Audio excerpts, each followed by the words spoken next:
What do these people need to get started? Why aren't they starting? We all know the answer is fear.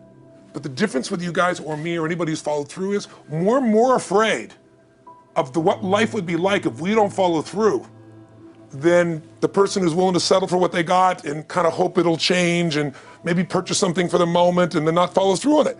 It's almost like people, overachievers, have a little more fear. They're a little more afraid of missing out. They're afraid of not being there, or they got a strong enough reason to follow through. So I'd say if you're looking at home, you want to give somebody some value, go, where do I start? I'm sick of this. That's a damn good place.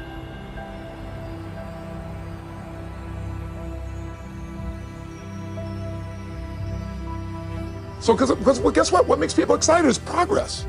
You don't have to be at the goal yet to feel alive again. You have to make progress. And the first step to progress is making a decision and buying the product. But then they don't do the second step, which is open the damn thing up.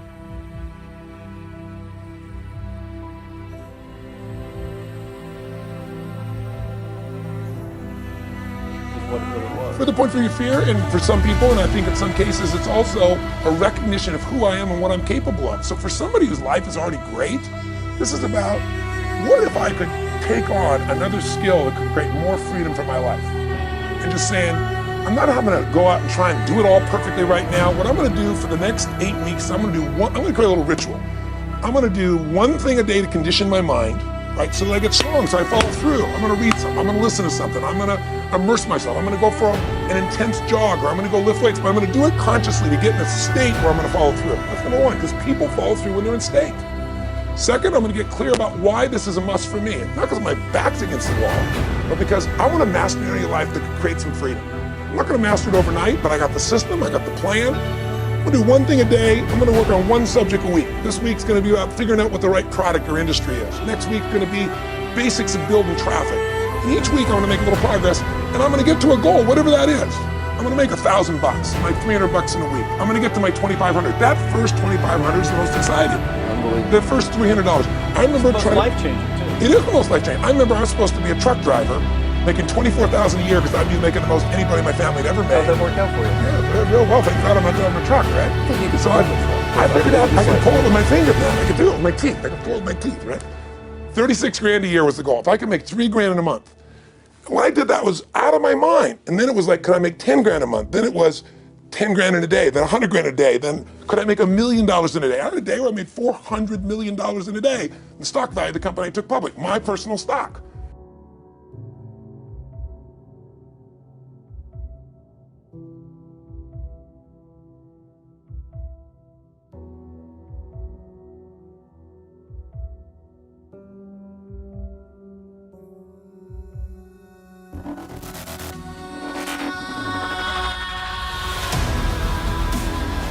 Of course. Because they told me when I was on stage, I had this audience of about 15,000 people at the Continental Center. It was during a stretch break. I was doing what I loved, rocking the house. Everybody's going crazy. And they go, your stock's worth $400 million right now. It's like, wow, that's cool. It's like, okay, I don't want to sound stupid. It's like, what's next? And I went right back to what I love. Once you break through, then it just becomes a game. The people that are getting your products have not yet broken through in most cases. The breakthrough happens by conditioning your mind every day, by feeding it a role model or story. It's putting yourself in a peak state when you follow through by getting physically strong. It's creating a little ritual of doing a little bit each day, and then you get momentum. The most important thing of all is what you start out with. Why? Absolutely. Why is it a must for you? It doesn't have to be you're against the wall, but it has to be something you're hungry for, because the only difference in people is hunger. And if you're not hungry, get around people that are hungry and something will hit you. You watch a conversation, you get around people that are doing better, and all of a sudden you start going, my life sucks. I remember I went to a guy in LA, one of the most multi-billionaire guys I ever forget. And I lived in the Del Mar Castle, and I was really proud. That was like the symbol of me having taken myself from being poor, providing for my family in this great place. Built some castles in Europe overlooking the ocean, not far from me. And I went to this guy's house, he was billionaire, he took me down to this wine cellar, and I was great guy.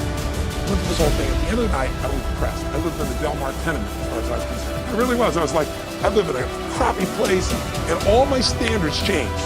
All of a sudden, I wasn't willing to settle for living that. All of a sudden, my back was to the wall in a different way, because as a man, I knew I was capable of more. So people can change their standard by getting around what's better. People can change their standard by getting associated with what's true, like bills they gotta solve, the problems they gotta do it. or they can do it because they're excited because it's something new they want to take on. Everyone's different. But they got to find the why, and they got to come up with some daily rituals to get them going, and just do a step at a time. That's where you get momentum. That is awesome. So, think about what's the holy grail between somebody taking action or not. One word: certainty. When somebody is absolutely certain, the common word is believe, right? But you can believe at a general level, or you can believe with certain. When you're absolutely certain that if I do this, it's going to get that result, and that result's going to change my life, you'll do it. When you think it absolutely is not going to work, you're never going to do it. The middle no man's land of maybe it'll work, maybe it won't, that's the piece that kills people, right? So if it's a must for you, you got to make it work, right? In our case, right? That's an example. If it's not a must for you and you're not sure, you don't know what to do. So years ago, I'd look around and say, okay, how do people get themselves to follow through that haven't been following through? What's the difference? And I started interviewing hundreds of people, literally, and eventually thousands, because I had thousands of my events. So I'd ask the group to give me their feedback. And I came up with this model. It's like the holy grail of belief, or the holy grail of momentum. It's like the difference between what makes the rich get richer and the poor get poorer, right?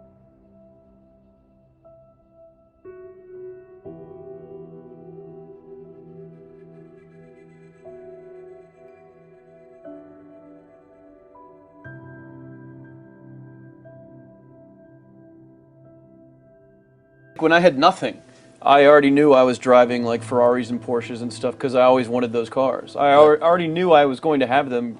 It was inevitable. Right. I inevitably, that was just my inevitable outcome. But how did you do that? Did you have a ritual? Did you think about it regularly? Was it one time you thought about it, or was it something you had an obsession towards? I had an obsession towards it. I mean, I used to work at a video store, which is the last job I ever had in my life. Thank God. And I used to go to work almost every day, and I used to bring 2 magazines with me to read on my breaks. Entrepreneur magazine, just to read about business and everything else, and read about what other people are doing, look for role models. And I used to carry an auto trader with me. And I used to look at Porsches that were for sale. Yeah. And people always used to ask me, what are you doing with that Auto Trader magazine? I'm like, well, I'm just picking out the Porsche that I'm going to buy. Right. Which probably got you a lot of crap. I did. People made fun of me. Sure. I actually had a boss at that job tell me, you really shouldn't do that to yourself, John, because it's very, very likely that is never going to happen. It's very likely that you're never going to have that car. Yeah. That's the kind of belief he was trying to put in my head. And I was like, no, you don't realize that it's inevitable that I will drive here sometime in the near future with that car when I'm not working for you and drop movies off for you to put back on the shelf. And that actually happened. And it was one of the most fulfilling days of my entire life. And the great thing was when I pulled up in this car, I was in my mid-20s. Yeah. A car that most mid-20s. What kind of car was it? It was a Porsche 911 Turbo. It was a convertible and everything. It was a beautiful car. It was one I always dreamed of having. But for a few years I always circled the ads of which ones I was going to buy. When I finally got it and I pulled up at the store, I had all these people, some people that were still working at this $7 an hour job were there years after I left. And I'll never forget this, even the boss and stuff, and the reaction of people was like, wow, that is awesome. Is that your dad's car? And all I said to them was, not exactly. And I just smiled and just laughed. But it was, it's the weirdest thing, but I just knew it was going to happen. But you knew it because I conditioned myself to you did it over and over again. Yeah. When I was in high school, I was not a popular kid, but I was passionate and intense, and I'll never forget. Some people, particular girls, gave me some crap on that guy too. And I wrote in their journals or their annual yearbook at the end, I wrote, someday, I said, you treated me like hell. Someday I'll be rich and famous, and you'll be an effing truck driver. And you'll be sitting there, I'll be with with this beautiful woman of my life, rich, and you'll be watching me on television thinking, you wish you would have treated me better. I actually wrote this shit in people's annuals because I went to a 10-year high school reunion when the people showed me this stuff, great. Right? But it's like, I burned the bridges, baby. I was like, this is how it's gonna be. So I'll give you a perfect example of this. They did studies, many have been done at this element, where they want to say, how much does the mind affect performance? So take basketball. I've worked with a lot of NBA players and turned them around.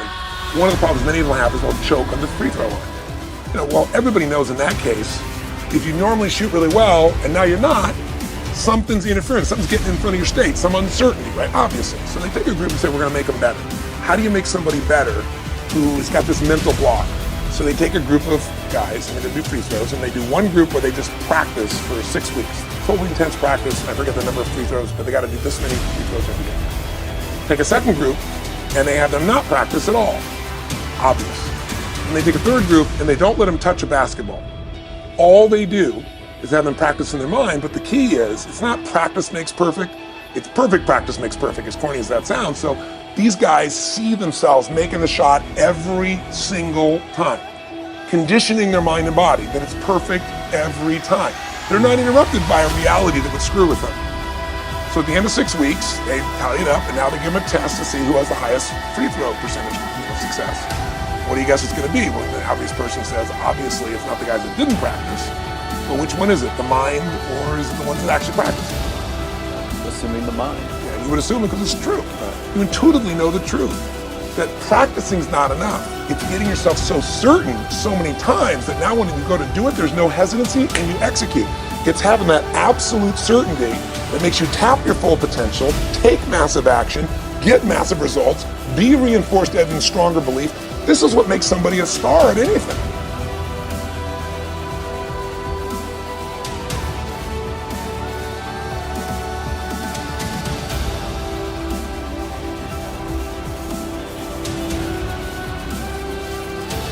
But anything you want to achieve, anything you want to learn, master, experience, there's somebody out there who has a life experience, the understanding, the network, the capital, the thing you need to be able to achieve it.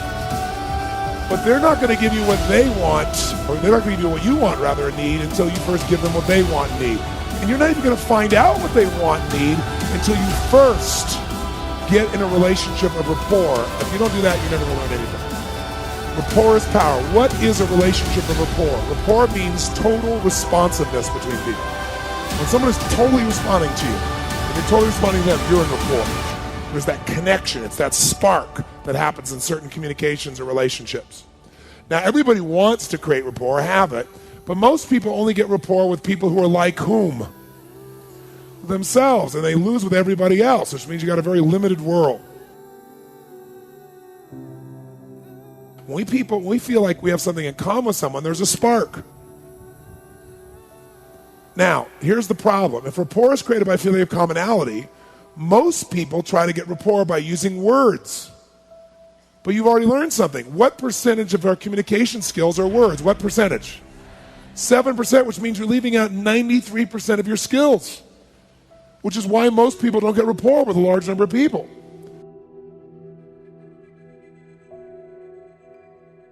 See, words don't always work, do they? But there is something that always works to get rapport, and it's something called matching and mirroring. Matching and mirroring.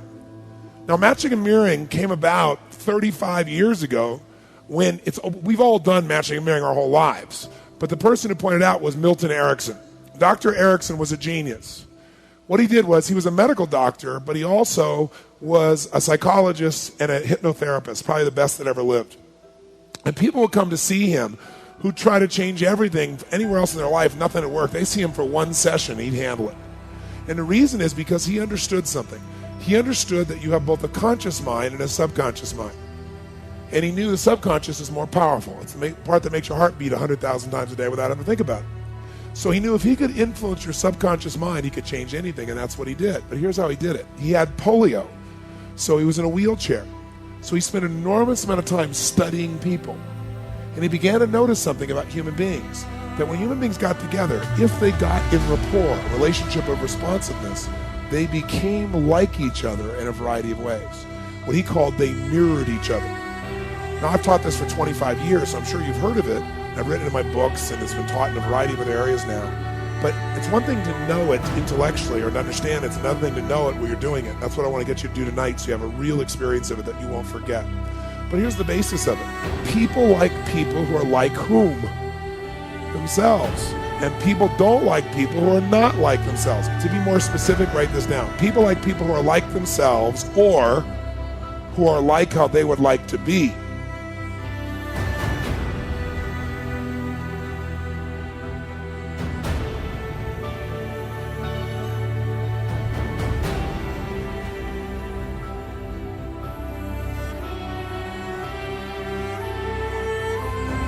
What is the single most powerful constraint as to whether or not your business is going to grow or not? What is it? Me, meaning the business owner, yourself. And if you're not the business owner, the biggest constraint that you have an impact on is yourself. And as you heard yesterday when we talked and looked at HomeX's example, here's a company that's growing leaps and bounds in a multi-billion-dollar business, traveling around the world. The economies are tearing apart in many places, and it's growing. But the constraint that they saw was the vision of the founder, what they were willing to believe is possible. And the great thing about them is, like, we didn't know. We didn't know it wasn't possible. That's a very helpful thing not to know, just to go out there and do it. How many of you, when you started out in business, didn't know what you couldn't do, and that was quite helpful? Let me see your hand. Say I. Me too. If I look back at stuff that I did back then, I think, my God, that's unbelievable. I can't believe I would say that or do that or try that. But what's interesting is in the beginning of your business, and when people are brand new at something, they'll try almost. But if you start to succeed, some of you are later in your life cycle. And so as you start to succeed now, you've got something to lose. And now you don't implement at the same level. You've got something to maintain. You've got something to hang on to. And so you have to be cautious about that. But besides your own vision, the limitations of your belief for vision, which hopefully have been expanded, how many feel like that has been expanded? If you shout it out here, say I know it has, I can see it. I've had the conversations with you. You know, each time you hear someone, you see a different perspective, a different way, and you go, my gosh, there's just so many ways to take my business to the next level. I don't have to wait. I don't have to hope for some, quote, good economy. The worst economy is my deepest friend because it's wiping out all my competitors and giving me an opportunity to take market share or become the leader or take their customers or buy them for a song. Selling has kind of an interesting connotation because in our culture, we think of salespeople, we think of high integrity individuals who have a huge positive influence on the quality of our lives. Tell me the first words you associate to a salesperson, quick. Scumbag. Thank you, very nice, scumbag. What else? Manipulator, liar, greasy, deceptive. Guy goes, great guy. Now, how many of you in this room are salespeople? Let me see your hands. If you're an owner of a business, you better be raising your hand. If you are a parent, you better be raising your hand. Because by the way, are kids great salespeople, yes or no? I mean, you don't have to teach them how to deal with rejection. They just let it pass on by and keep coming, right? You can't have an ice cream cone, 10 minutes later they're licking on one with a smile on their face, right? No one taught them any scripts, no one taught them anything. What I want you to get is that the single most important skill in life, we hate the word selling, so I'll give you a word that it really is, that doesn't have the negative connotation. It's the word that all leaders have. What would that word be? Influence. What changes companies is leaders.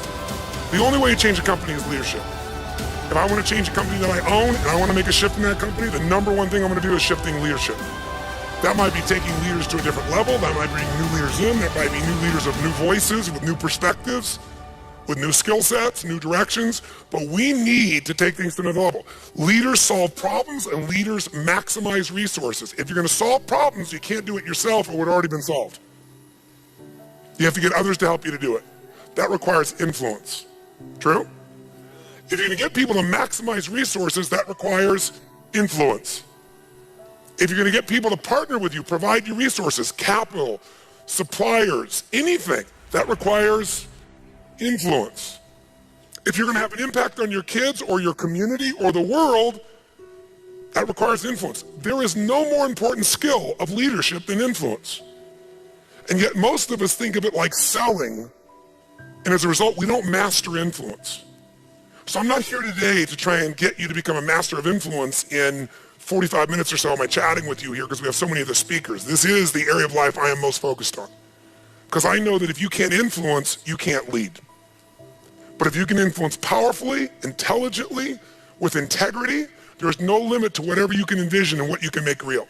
And if your influence becomes not just you as the influence, but you're able to influence systems, people, company, culture. If you can turn other people into influencers, now whatever you vision about can be made into reality. And so as a skill of influence, we got to ask ourselves, how many agree leaders are what change companies? Raise your hand if you agree with that, say aye. And leaders' number one skill is influence. If you agree, say aye. But then the question becomes, how do you influence? How do you influence consistently with integrity? You can influence many ways. You can do it without integrity. But the good news is we live in a world today where whatever you do, it's transparent to the world because there are no secrets anymore, are there? Try to have a secret today, bless you. You can forget the secret. With the internet, with the culture we have, with the way the world is today, there are no more secrets, and whatever you think is still possible to keep a secret, give it 3 or 4 more years and it'll be impossible. Every phone call you make is recorded. There's no single phone call that goes in and out of North America that they don't have a recording of, and they can search by word, by tone, by tempo. They can even recognize voices now. There's no such thing as privacy. Everything you've ever put on the internet is there forever, and people know it and can search it. The way you write is searchable now. You can not sign your email, you can put it on somebody else's email, and the structure of your language and the way you influence things can be studied at this level. So the good news about that is manipulation as an ongoing tool for success is over. But adding value will never go out of style. Truth will never go out of style. So influencing with integrity is the secret. But what really influences people? Do facts and figures? We give you enough facts and figures out of a core story. Is that going to influence people? No. It's the weaving of that story together in a way that produces what shifts people. And that's human emotion. Ultimately, the big game here is emotion. You have to influence emotion. You have to influence the emotion of your people. If you're going to maximize resources, and if we all agree, as we talked about the other day, it's not a lack of resources, it's a lack of what? Resourcefulness. If you're creative enough, if you're playful enough, if you're determined enough, if you're focused enough, you can find a way. If you're giving enough, if you're generous enough, if you're honest enough, if you're courageous enough, you will get people to help you. You will find the way. You will make that thing happen. You'll access the resource. You get someone to coach you, teach you, loan it to you, let you try it, drive it, experience it. So it's the ability to influence emotion because that's what affects our intellect. That's the bottom line. A core story is only there to give you a set of facts to educate someone that will make them emotional enough to make a decision. And what they do is they go through a series of things that you have emotions about. They may say them in a non-emotional way, but the only reason they work is because you know they're going to open the person's emotion. How many agree with me on this? Say, So as leaders, we can never forget that humans are emotional creatures, including ourselves. And to influence other people, we have to know what already influences them. We can't ever forget what truly influences them. It's going to come down to our ability to connect with them at a deep emotional level or get others to do the same. Here's how I'd say it in a really simple term. To influence someone, you have to already be influenced. Right? To move somebody, you better be moved. To touch somebody, you can't touch somebody about your product or service or vision or idea or your company if you're not touched. To persuade others, you have to be persuaded. You can't give somebody else what you don't have. Now, you may have it intellectually, and here's the challenge. When you first meet somebody in your relationship, and you're all excited, what's the level of energy like? 0 to 10, make the sound of that energy. You meet somebody you're totally excited by, make the sound of it. 6 months, 6 years, 20 years later. It's scary, isn't it? And it's not time, because there are people I've been with them, been together 65 years, and they're still out of their mind for each other. They make the same amount of noise you did in the beginning here. What changes is, very often, when you're around something enough, I don't care what it is, there's a law called the law of familiarity. The law of familiarity says this: if you're around something enough, you take it just a little bit for granted. And it doesn't matter what it is, it's not that you don't care, it's that you get used to it. It's that the variety of it is not quite as high. It's not so new, and with that, sometimes you give it less significance. Even though in your heart you know it's significant, you don't keep the aliveness of it. It becomes something you intellectualize versus something you feel inside your body with a passion. So there are people say, but we love each other. Yeah, well, that's great. You know, hug each other every now and then. You say you love each other. A little kiss like that. Was that how it was in the beginning? No. It isn't time. It's that most people don't understand that this emotion, this intensity, this passion has to be constantly reinforced every single day. And like any muscle, if you don't use it, So then you have the base understanding why you do what you do, but you've lost the energy that makes it alive. And so if you're going to be touching people, you got to be touched. So then the question is, how do we influence ourselves? How do we influence other people? We got to get them into their emotions. We got to get ourselves into the emotions that are going to move us to action. And we got to do that ongoing, because otherwise all the stuff you wrote down will die. It'll die in your book. It'll die in your head. There has to be a level of emotion, a level of hunger in you that makes you go follow through. There's got to be a level of energy in you that when you go share it with people, you're able to influence them to follow through. And when they don't do it, enough to get back in there with them again and get them to do it again. This is where the whole game gets won or lost.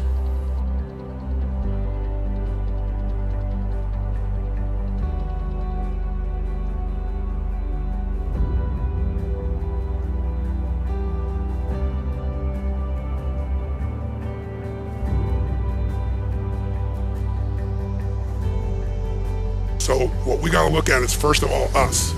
How many of you have days when you wake up and you feel like, I don't want to talk to people today? How many got days like this in your life? Say I. But again, as I said the other day, if you're the leader, you don't have that choice. If you're the leader, you have to get in a good state. If you're the leader, you have to get yourself in that place. And how many of you have had some gut checks? Let me see again in the last 6 months, 12 months in your business with economy changing like it's never changed before. How many have had those gut checks? Say I. So what do? We have to become masters of influence, which means we have to be able to master the state of our own organization. To master the state of our own organization, we've got to know how to change that. How fast, my friends? How fast? And where does it have to start? Ourselves, since we're the first constraint.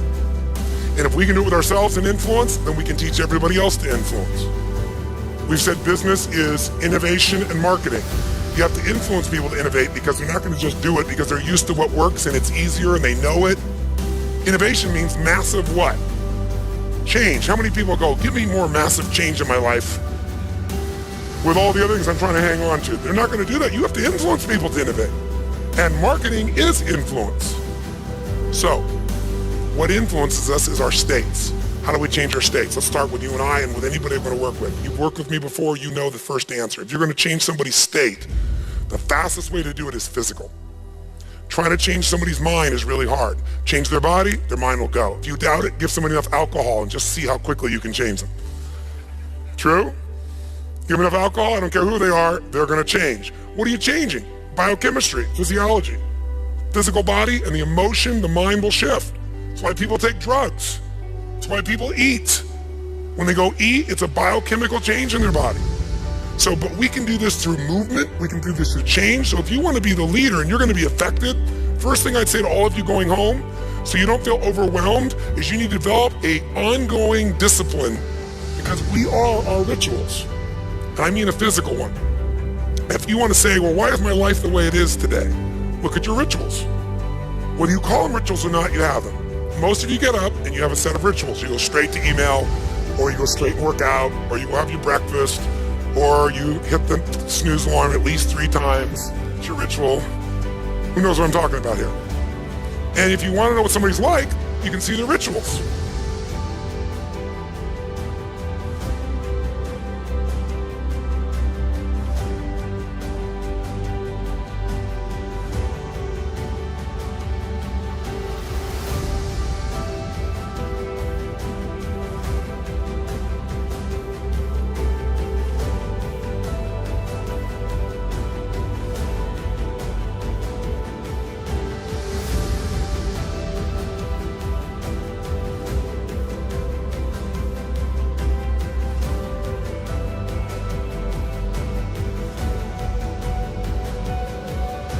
If you want to transform your business, transform you by creating first, if you don't already have one, a set of physical rituals that you're not going to miss. I don't care if it's 3 days a week, 4 days a week, something's going to make you physically strong, because in a place where there's going to be a lot of fear, the way you deal with crisis is number one thing you should do is feed your mind. And you're doing that. Get yourself new answers. Immerse yourself in new environments. Get new voices. Have new perspectives. Ask some new questions. Isn't that what we've been doing here?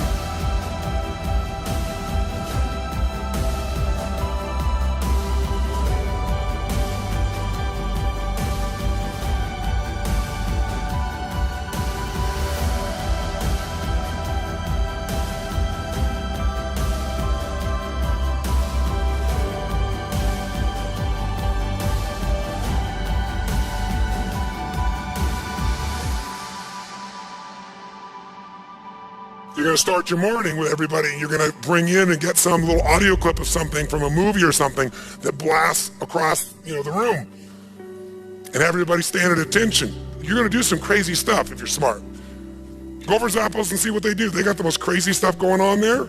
All the stuff that I do in seminars, they do every day at their location with their people. And people can't wait to get to work and they're in a certain state. So if I were you, I'd feed my mind, you're doing that. I then condition my body. Because your body is going to give you the strength to follow through. And there's nobody in this room can afford to do that. And I don't care if that's going for a walk. And as you're doing a walk, you're doing what I call my hour of power, or 15 minutes, to thrive. Where you're just putting yourself in state, maybe doing incantations. You got to do something to get the blood moving through you on a consistent basis. And once in a while, it's really pushing you beyond your comfort zone. So when you get beyond your comfort zone in your mental side, there's already a reservoir there. Who knows what I'm talking about here? Say I. So feed your mind. Feed your mind with the information. Feed your mind with examples and the stories. Part of why it's here is good for you to see all these people that are succeeding.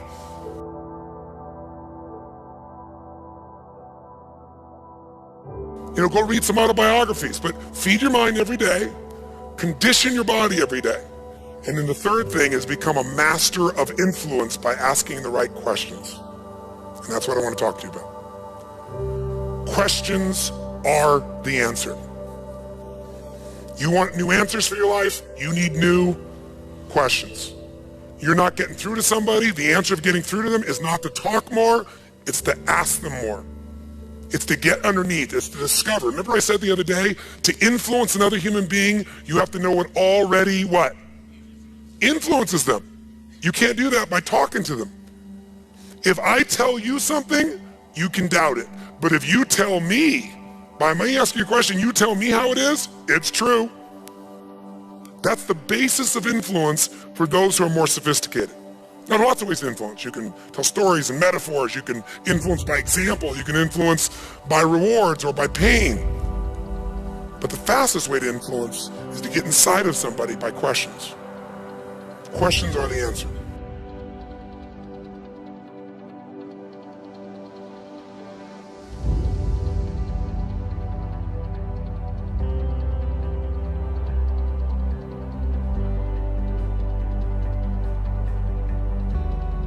Right? Our experiences, we don't experience life, we experience our association to whatever we're stimulated by. So if I said to you, I want to tell you a story about my senior year in high school.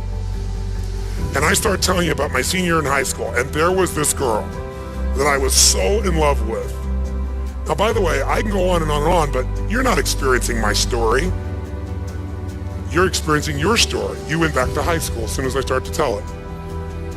And you're experiencing somebody you were interested in. Very quickly, you're going for a reference point you can relate to. How many see what I'm talking about here? If I want you to think about your mother, all I gotta do is talk about mine. Because the only way you understand things is by referencing it. So questions cause you to go inside and reference things.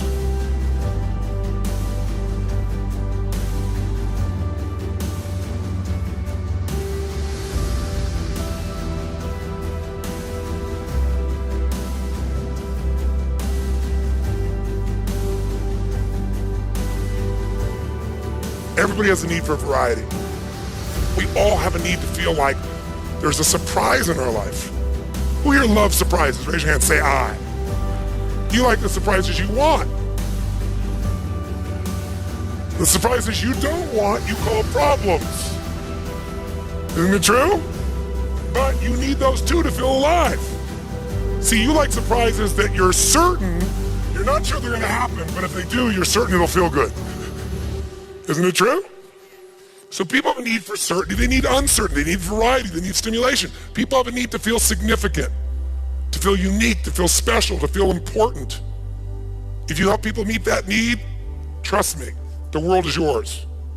I remember many years ago, Steve Wynn is a good friend of mine, and I love him. He's one of the most brilliant people I know. He's not only a genius entrepreneur, but he is an artist.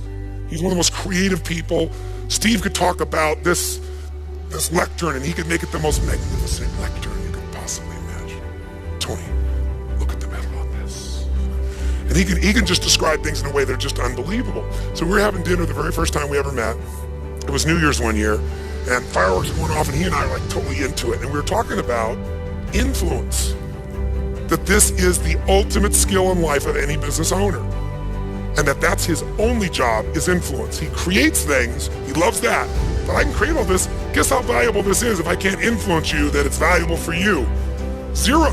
It dies. It stays in my house. So we're describing this, and I'm describing these 6 human needs, certainty and uncertainty.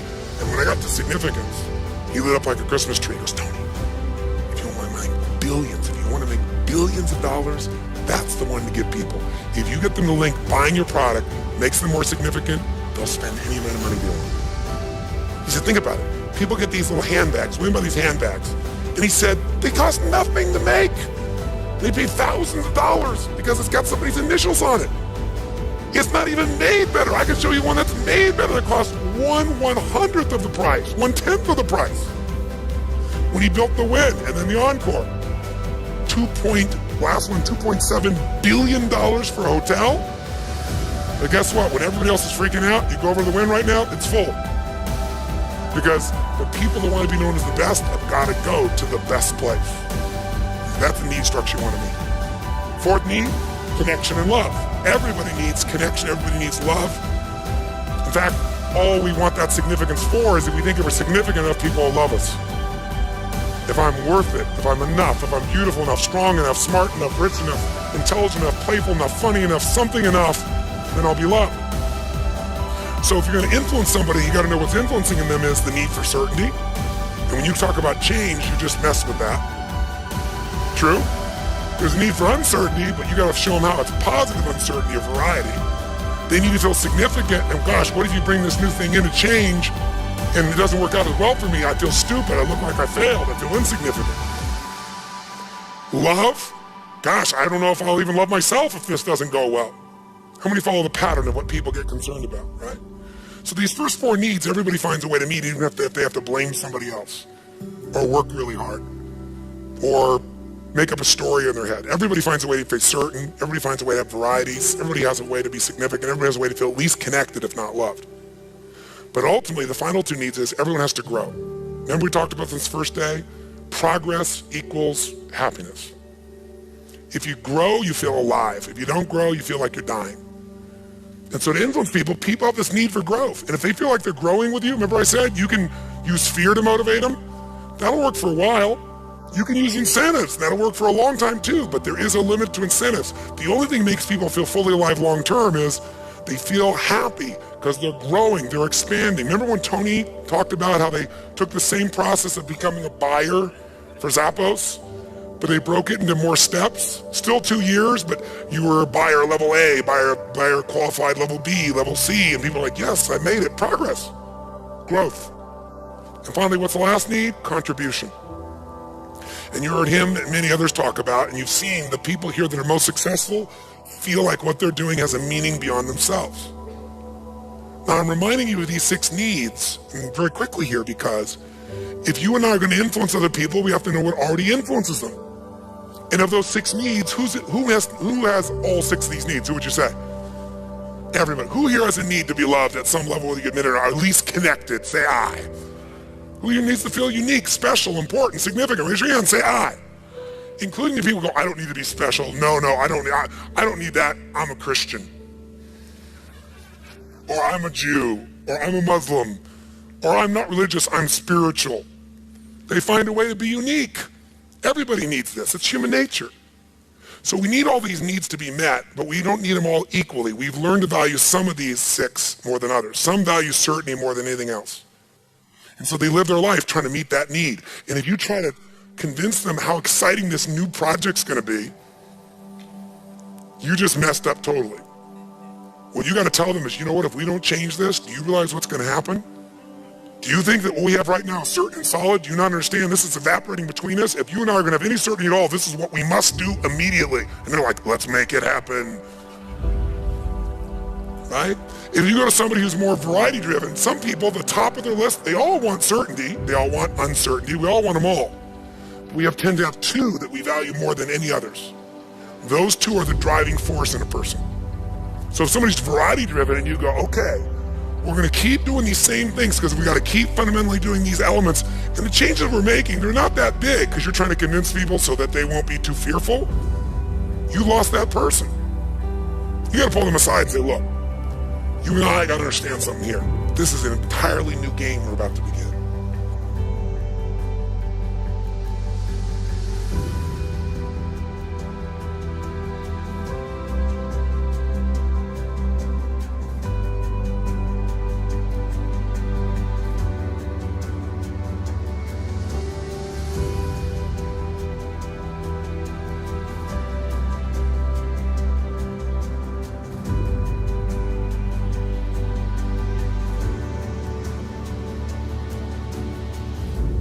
I did this with my daughter, I'll never forget.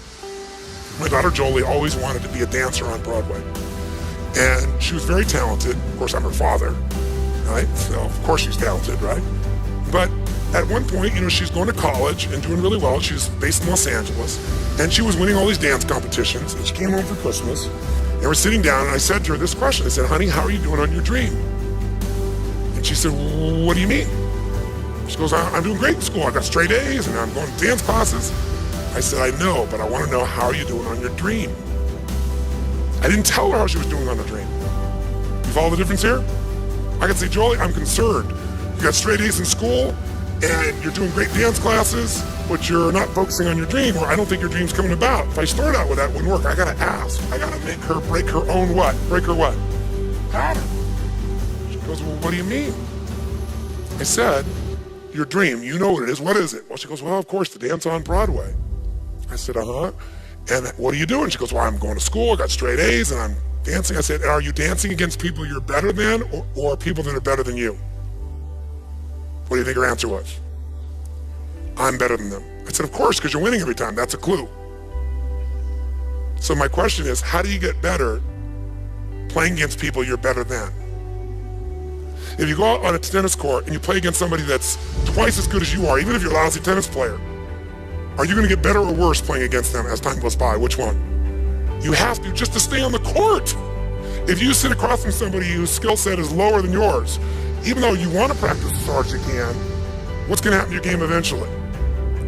It's going to go down. And you can just watch her process this. Now, if I said to her, you need to leave California, move to New York, and compete with other people, that probably wouldn't work too well. But I started out with, how you doing on your dream? And then I got her to say, what is your dream really? And I knew what the answer was. By the way, the best way to influence people, if you're trying to serve them, is you better know what you want to take them towards. As a leader, I got to know where I'm going to take you. That's my job. If you're a parent and you're not leading, your kid's leading you, you're not much of a parent. That doesn't mean your kids can't inform you, but there are points in life where you got to be able to lead them. And you can lead anyone wherever you want as long as you know where the outcome is and you ask the right questions. I could take a deck of cards, have you take out any card, see what the card is, and I can lead you that card. You take out, for example, the Ace of Hearts, the King of Hearts. And I say to you, well, let me ask you a question. A deck of cards has 52 cards in it. They're broken up into 4 different suits, aren't they? What are they? What are they? Come on. Yeah. So as you think of those, pick one. Cards. And some of you won't pick cards, so I'll say, pick another one. And if you already go down, if you ask everything, I'll say, and that leaves until we finally get to hearts. Right? And then I'll say, of those hearts, there's one that's valued more than the other one. Well, what is it? I mean, I can lead you wherever I want. I'm going to get you to say the King of Hearts or the A. I'm going to take you wherever I want to go. The question is, but I better know first. So I say to her, by competing with these people who you're better than, because you told me you're better than, so I'm not saying it, she's saying it, how are you going to get better? What happens in these moments?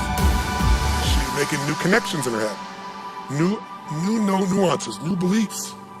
And she says, well, no, I'm not. I said, let me ask you another question. What's the life cycle on a dancer? I mean, can you be a dancer when you're 40, start when you're 40, 35, make it on Broadway? She goes, no. I said, how old are you? She goes, what do you mean? You know who I am. I said, oh, just how old are you now? She goes, well, I'm 21. I said, when would now be a good time for you to start? Now? Oh, yeah, it's a good idea. She said, what do you mean? And I said, honey, everything I've done in my life has been based on modeling, but also there's something in me that most people don't realize has really made me successful, and that's a sense of urgency. I do not settle. I do not wait.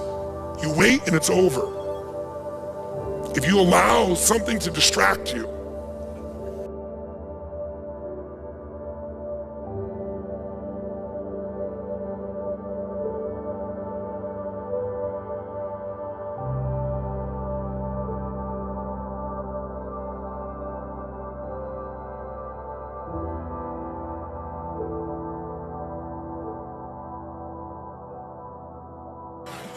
and I said, it's called utilization. By the way, I will tell you this inside. One of the greatest skills in your life as an influencer is, I call utilization, which is whatever happens, use it. That's the greatest gift you can give yourself in business and life. Whatever happens, use it. If you're aware that whatever happens is always an asset to your outcome, if you have the belief it's always an asset, I just need to know how to use it, then everything in life plays to you. It might be another metaphor, what Tony from Zappos talked about when he had those people take the test, say, am I lucky, extremely lucky to unlucky?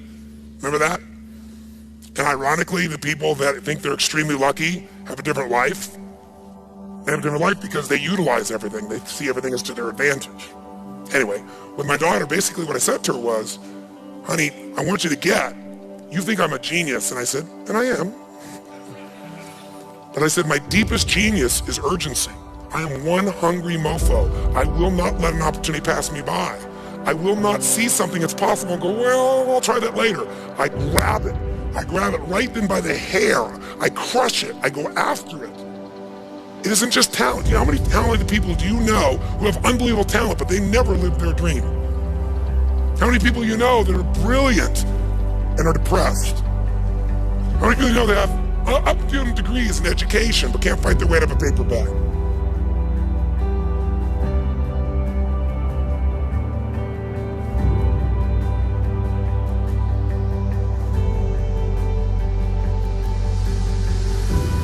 If I stay on this path, it's not going to happen. There's not enough time. I'm 21 years old. I said, well, honey, how have I ever succeeded? What have you seen me do?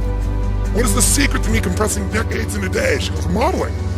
I said, that's right. I find the best in the best. I won't settle until I find the very best. Not somebody good, somebody who's the very best.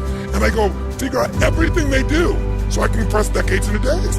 You need to go model or work with the best person in your industry in the world who happens to be in New York. And you need to train with them. And it's not enough to model somebody, you gotta take massive what, my friends? Massive what? You can come here and model the people here, but if you don't do anything with it, it's over, it's not gonna happen. So I said, you gotta take massive action. She says, well, what are you proposing? I say, leave school, move to New York, go into training. I will pay for the training as long as you have a full-time job paying for your housing. Because I want you to be a working actress, and as long as you're going on auditions. You can't just go train and work. You have to find a way for auditions too. You do that, I'll pay for you to be able to go there, I'll pay for your training, you pay for your housing. So that's really scary, that's a lot. That's a lot. When would I do this? She goes, I'm in the middle of school. I said, when would now be a good time? She goes, you mean like right now? I said, what do you think? She says, in the middle of school year? I said, yes. She said, but you're the one who told me to go to college. I said, I was wrong.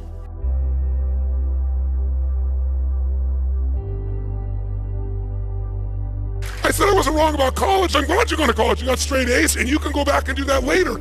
You're not going to run out of time to go to college. You're not going to lose any of your credits. But you're running out of time to become a dancer. I said, I don't know if you're that skilled. I think you're gifted, but I'm your father. Of course I think you're gifted. You could be ugly, I still think you're beautiful.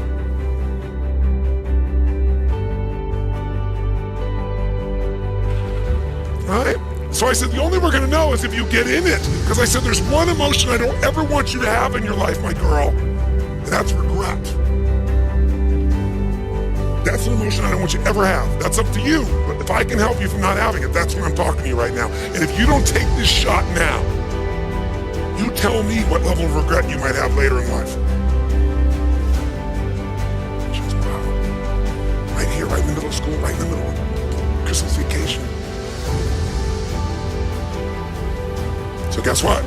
said to me, do you mind if I ask anybody else their opinion?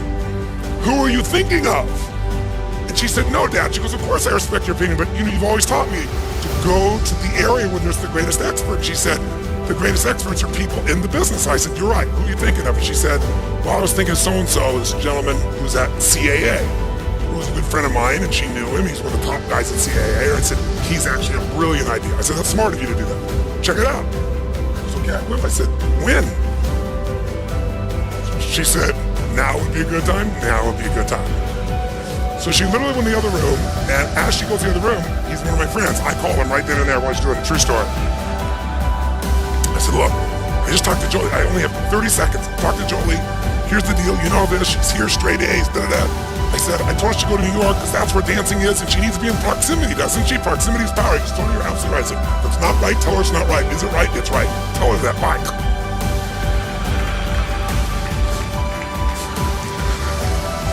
No exaggeration. She walks in 3 minutes later and says, the line's busy. I left a voicemail. So I said, honey, don't leave a voicemail. Call back again. You know him. He's on the line all the time. She always calls me. Long story short and true story, she talks on the phone. He talks to her for like an hour and a half. She comes back a couple hours later. God, Dad, I had the greatest conversation. It was the right thing to do. And he says it's absolutely right. And talked about why and how and all those things. And so I said, okay, great. I said, you can't be a, prophet in your own land, I guess, around here. I took my little sunshine girl who was used to living in Southern California and going to the beach, right? I took her to New York during one of the worst winters New York had had in like 15 years and put her in this crappy little apartment deliberately because I wanted her to be hungry, right? And sure enough, she went and she trained with some unbelievable people and she kept going on these things. And less than 6 months later, she called me up at one time and she said, Dad, she goes, I have a little surprise for you. When you coming to New York? And I told her, and she said, okay, well, I want to pick you up from the airport. Sure enough, I get to the airport. She's not there, but there's a car there for me. A little note. I said, Dad, I just have a little surprise. And so I'm okay. So I get in the car, and I'm excited to see my daughter. And the car drives by her apartment, and we go down to downtown Broadway. We pull up in front of a place, and there's a play called Tommy, if you remember that classic play, right? And on the headlines, I see my daughter's name. Within 6 months, she was on Broadway. The whole thing happened just from that process.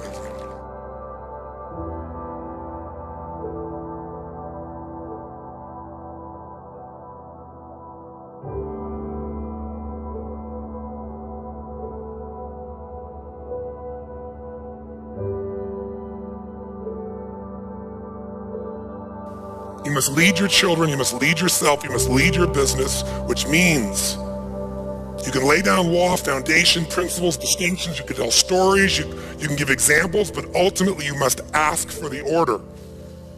You must ask for the action. And you must ask in a way where they're already convinced because they know what's right inside of them, not because of the power of your personality. Because the power of your personality will go away. But see, when I went away, she already owned all this. How many follow the difference here? Say I. Plus, you'll learn a lot. You'll learn. You'll find out, I'm trying to influence this, something may not be right. Maybe the better thing is some mixture between what I thought and they thought. You'll find that by asking questions. You can't just ask questions where you're only trying to get to the outcome. You got to have the overall outcome, and you got to be open to what's happening as feedback along the way. And you got to know what people need. Certainty, variety, significance, connection and love, growth, contribution. And you got to know which one of those they value most to get their attention. You got to start with what they value, not what you value. See, most people think influencing someone is getting them to do something. Well, if I said to somebody here, okay, I'll give $1 million to the first person up here who's naked within the next 15 seconds, trust me, that's not influence. Any idiot can pull that off. That's a bribe. And that's what some of you do with the people you manage. You try to bribe them, and you go, look how well they're doing for a while until that gets old. Until being naked gets old or $1 million gets old. $1 million gets old. Who knows what I'm talking about here? Yeah, some of you sure know, $1 million isn't squat. Whatever you're around, you get familiar with, it loses its intangible quality. So you got to be constantly thinking this game about how to meet these people's needs. You got to use questions to do it. Who else do you got to ask quality questions of, my friends? Who? ourselves. If you want to get yourself in state every day, what are you going to do? Feed your mind? What are you going to do? Condition your body? What are you going to do? Ask better. Not, how am I going to survive this economic downturn? That kind of question, you're going to feel like hell and you're going to do like hell. Because that's going to put you in a state where you're not going to come up with any answers. So what are some of those questions? Well, in my own life, I learned to ask questions that were very helpful to me. I learned just to go, instead of saying, I'll give you an example. I remember I was on the road. I'd been 120 days in a row on the road. 100 of those days I'd been on a stage. My voice was gone. My body was gone. Because most of the things I do are not like this, where it's you guys are sitting in chairs and it's casual and you're talking for a few hours. This is a 50-hour day, weekends, bam, bam, bam, bam, bam, and then the full time in between, the flying 12 hours. Crazy. And I got home and I was burnt out. I was physically burnt out. And I got home, and the first day I was home, I had 100 and something phone calls. Now, this is obviously the days before email, because I thought 100 phone calls was really just horrific. I was like, 100 phone calls, and these are the questions I asked myself. I was like, what the hell is the matter with my life? How did I end up in this pit? By the way, I was living in a 10,000 square foot castle overlooking the ocean in Del Mar, California, while I was saying this to myself. But can you hypnotize yourself with questions, yes or no? Questions have presuppositions, like the man who came the other day and said, well, how can I do this when it's impossible? That's basically what he said to me. He said, how can I double my business when, no one is buying anything anymore? Well, if you ask a question built with a negative presupposition, you're in pain. You have to have better questions. So I said to him, is there any other person you could sell to? Is there any other service you could create? Is there any other market that exists in the world? Get new answers when you ask new, but we ask the same questions over and over again. So I'm going, why did this happen to me? And why these people? Why do I have to respond to all these people? But then what I did is I realized to change my state. I went and drank some water. I was dehydrated. Shook my body out. So what I'm going to do first? I'm going to just go for a little run. Went for the run. Got my body changed, and the state changed. New focus came with new questions. I started thinking, you know what? I would have died to have some of these people call me 4 or 5 years ago. One was the President of the United States on that list. Another was a guy who's now one of my dearest friends that I remember I used to be a fan of this man. He's just a genius of a man. And now he's one of my best friends. And so I asked myself, how did I get so lucky to get these people in my life? How did I get so lucky to have 100 people want to talk to me in a day? There was a time I can remember in a 400 square foot bachelor apartment in Venice, California, when I heard the song, I Am, I Said, and no one heard, not even the chair. And I sat there with tears thinking my life had no meaning and I mattered to nothing and no one. Sometimes it's good to ask a question that reminds you that whatever you think is stressful today was something you would have dreamed about at one time in your life. To have a foreground, you need a background. Sometimes it's useful to remember your background. So I asked myself, okay, why do I want to call these people back? Is there a presupposition there, yes or no? What would be great about calling these people back? Well, I said, actually, I want to catch up with Peter. And pretty soon, instead of having to do it, does the state you do something in affect the people you deal with, yes or no? And your state is affected by what you focus on. And what you focus on is controlled by questions. So then I thought, a better question. I said, how can I make all of these phone calls and enjoy the process? Because for me, it meant sitting down, being all crunched up, going there, talking, not breathing, not eating, not anything, 100 calls, right? And I looked out the window as I saw that outside. It was a sunny, beautiful day, and there was sitting my swimming pool and jacuzzi overlooking the ocean.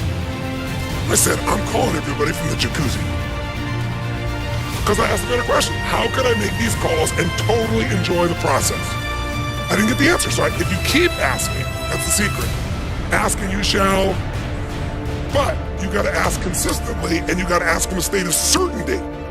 Not like, well, what do I do? That's not going to do. I said, how can I make this call to enjoy it? I went, I'm going to call it from the freaking jacuzzi overlooking the ocean. If I wasn't making the calls, that's where I'd be. So why wait? So I took my little list down. I got not my cell phone, but my little extender phone out, right? And I sat in that swimming pool and talked and laughed. And I remember when I was calling everybody, and before I called them, I thought about all the things that we'd done together or what was cool I wanted to share with them. And I made all the calls. I didn't reach everybody who was reachable, but I made all the calls I could possibly make. And I was in that jacuzzi for about 3 hours, and they came out like I looked like I was 4,000 years old. But I was so relaxed, And I had the best time, and all the calls got made just because I asked a better what? You want to influence somebody? Ask a better question. That's the whole game. If you have a problem, people tell me all the time, I have a problem with that. And I say, what's your question? Because all you're saying when you have a problem is there's a question that you have that's not been answered. Problems are really questions that have not been answered. But when you state them not as a question, you forget that you're after an answer.